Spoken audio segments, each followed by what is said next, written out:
When CNN covered a press conference in Washington, D.C. in 2009, where Dr. Edgar Mitchell encouraged U.S. government to release its UFO files, the hope was that the issue finally was given serious news coverage.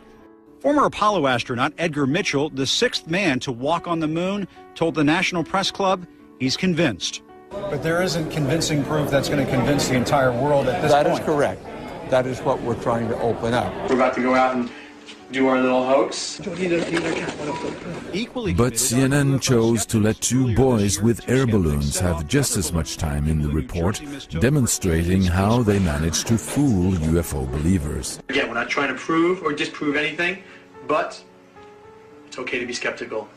Okay then. Jim, thank you very much indeed for that. Jim Acosta there. You bet.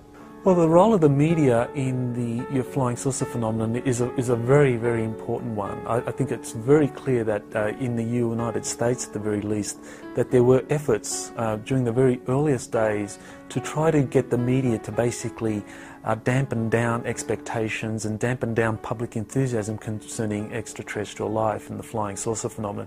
And this is actually documented. And ever since that, we have seen many, many examples of how the media doesn't really explore or doesn't really investigate flying saucer reports, and that various media organs have been bought out by the CIA. For example, the National Enquirer was actually bought out by a CIA asset who used it as a very clever way to debunk flying saucer reports by basically sensationalizing it, making it part of the kind of tabloid media, whereby serious media investigators would not do any research into a flying saucer report that had been in any way covered by the National Enquirer or these tabloids. So that was a very clever piece of psychological warfare, in my opinion, to try and get the mass media